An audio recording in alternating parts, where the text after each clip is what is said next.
How's it going, everyone? Brian from Brian Boas here, and I've been getting a lot of questions about these racks that you may have noticed in the background when I'm filming my videos.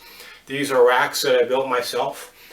They're built to hold the 30 by 40 inch Vision Boa tubs, so this large size tub, and they can be a really good solution for housing boas in the small to medium size adult range. So boas up to about 6 feet or so. So today I wanted to show you a close-up of these racks and go over how I built them. And if you've been thinking about building a rack, hopefully this might give you a little bit of inspiration. Before I get into the rack, I wanted to thank everybody for all your support for my channel and for this project over the last couple weeks. I really appreciate all your suggestions for new videos. I will try to release videos at the rate of about maybe 3 a week, and I plan on releasing them Monday, Wednesday, and Friday in the late morning to early afternoon time frame for the US viewers. So if you haven't subscribed already, please be sure to subscribe so that you don't miss out on any upcoming videos. I got a lot of really cool topics in my head that I hope to get into videos soon. So I just rotated the rack by 90 degrees, so now you guys can see the front of the rack. The previous shot you were looking at the side of the rack. But now you can see how the tubs fit in the shelves, and the tubs just come out like this. So this is the 30-inch side, and then it's 40 inches deep. And just a little bit of background of why I decided to build these racks. So I have a couple of the Vision Boa racks, and in general they're great racks, but there's a couple things about them that I didn't like so much, and I wanted to fix that by building my own solution. So the first thing is that the Vision Boa racks come in a 6 shelf size and an 8 shelf size. So given my height, I'm not super tall, and also given the height of the ceilings in my snake room, I really wanted a 7 shelf. That was the ideal size number of shelves for my that I was looking for. Even now with the 7 shelf, I need to use a stool to get up here. I'm not quite 6 foot tall. So then the other reason why I wanted to build my own was that the Vision Boa racks use this heat cable for the heater. And basically it's a 150 foot length of this cable, and it heats up.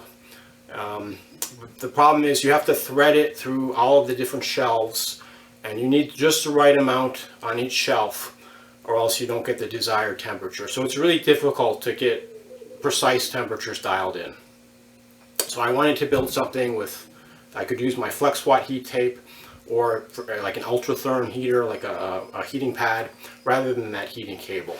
And I incorporated that into the design of this rack. So before we take a closer look at the rack, I just want to show you the tubs up close. So these are the Vision Boa tubs, and the dimensions at the top are 30 by 40 inches. It's about 11 inches deep. You can see it tapers a little bit going towards the bottom. So the base of the tub is a little bit less by a couple inches than the top dimensions. But overall, it's a nice, big, solid tub. It's a nice, thick, hard plastic, really well built. They come in black, white, or this clear color. And of course, I think the clear is probably the best for most applications because it lets the light in and you can see your snakes through the tub. So I got the clear. So they're not inexpensive. They cost anywhere from about $80 to $100 a piece. I actually bought mine in bulk, so I was able to save a bit.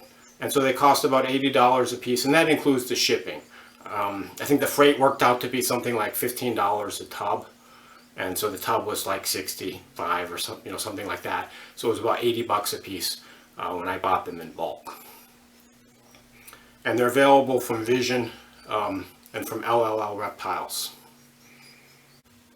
The Vision Boa tubs work really well to house snakes that have an adult size of somewhere up to 5.5 or 6 feet long.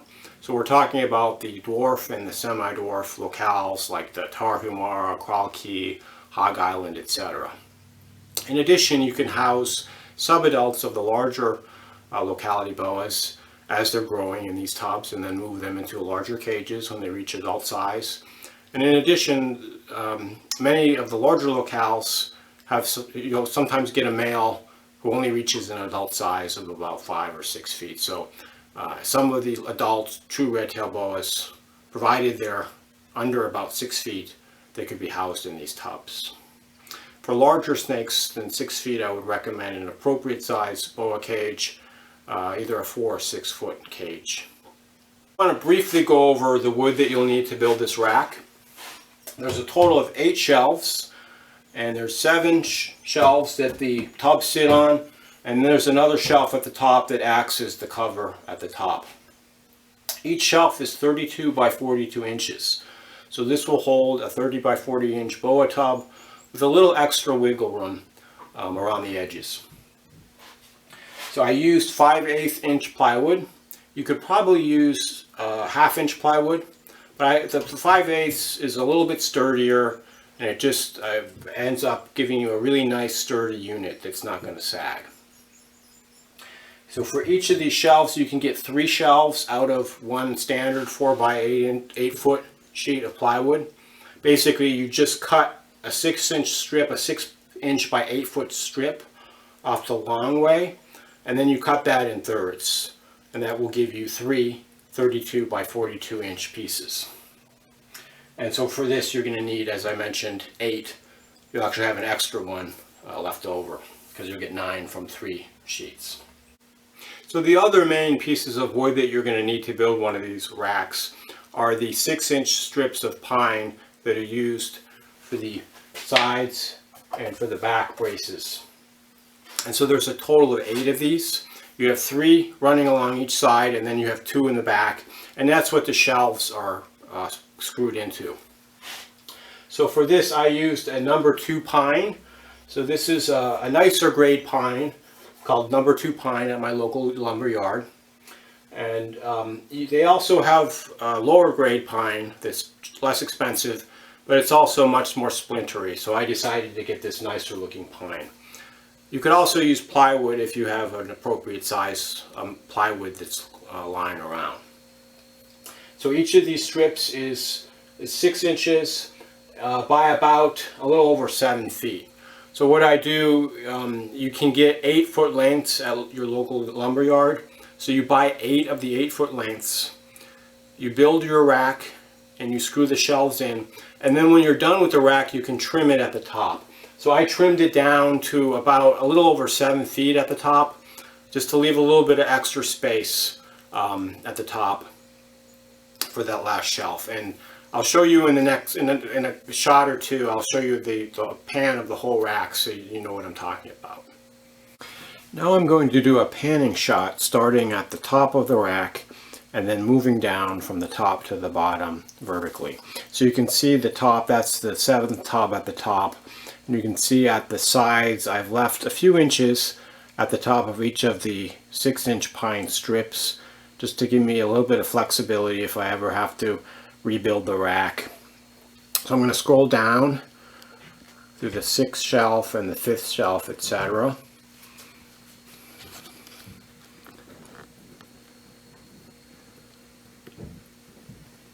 So now I'm at the bottom shelf of the rack, and the last piece of wood you'll need 2 2x4s, and you'll cut the 2x4s to make a frame that's 32 by 42 inches.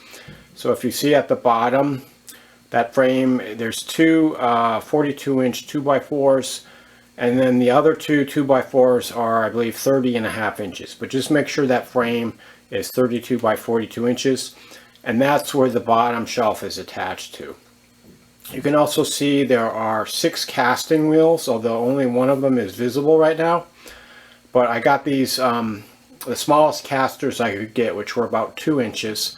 And I have 6 of these wheels, 3 on each side, with the 2 in the front are braking casters, so I can brake it so that it can't move around. And then I can take off the brakes and move it around. So now I'm going to pan back up from the top, or from the bottom up to the top, just showing you how the rack looks vertically.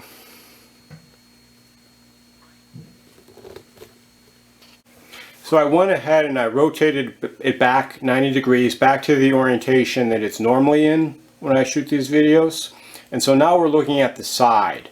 You can see the 3 6-inch pine strips that the shelves are screwed into. So now I'm going to do a quick pan from the top going all the way down so you can see how it looks from the side.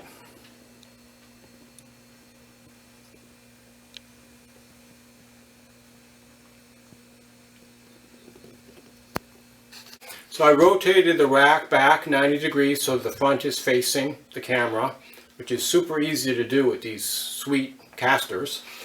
And now I'm going to open the tub. I want to give you a closer look at what the tub looks like. So I'm opening the tub, you can see. And now I'm going to move the camera just to give you a close-up of what it looks like inside. Okay, so now we're looking inside the tub. You can see I'm using aspen as a bedding, as a substrate. You can see the plastic water dish. I've got a couple different hides. There's a plastic hide as well as a cork bark hide. So I like having the cork bark because it gives them something with a lot of texture to hold on to. I have the hut side on the left side that we're looking at. So the black plastic hide is on the over the hut spot. So let's see if we can find the snake. So there he is. So there's a VPIT positive boa just kind of chilling out in his hide over the hot spot. Okay, and so they slide back in really easily.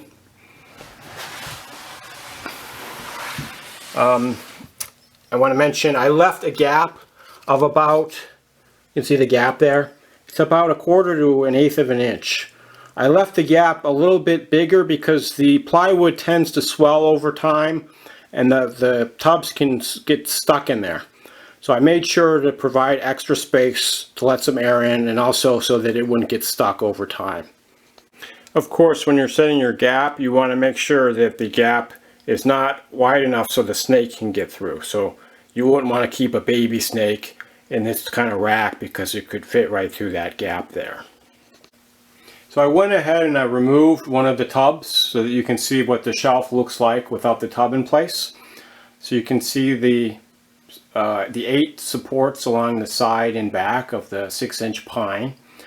You can also see I have a strip of FlexWatt heat tape installed for heating. So this FlexWatt heat tape is 11 inches by about 20 inches.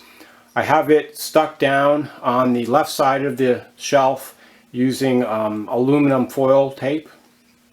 And you can also see I have a temperature or a thermostat probe that's stuck in place with blue tape.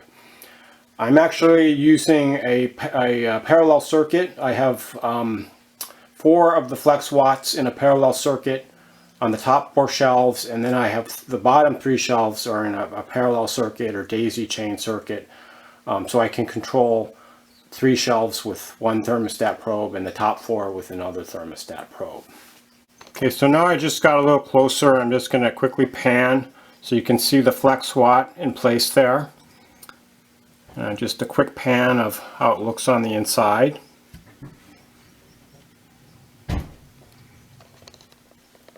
So now I've moved the camera back out so you can see the whole rack or more of it.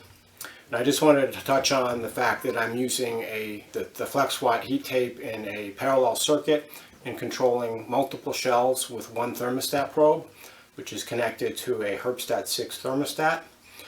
Depending on your situation, you may want to control each shelf with a separate thermostat probe, or you might be able to control multiple shelves with the same thermostat probe. And I'm planning on doing a video on thermostat and temperature control in the near future where I'm going to touch on some of these ideas. And so the last part, but certainly not the least part, are the screws to hold this whole thing together. So I use 2.5-inch number 8 wood screws. You can see them right here. And so for each of these 6-inch pine strips, I have 2 screws per shelf. I pre-drill the screws. I use a drill with a 3/8 inch bit to drill the hole. And then I use an electric screwdriver to put the screw in place and to hold the shelf in place. You can use a manual screwdriver, but I highly recommend that you use a electric if you have it because it's much quicker and it saves you a lot of pain for your hands. So there you have it. That's my Vision Boa tub rack.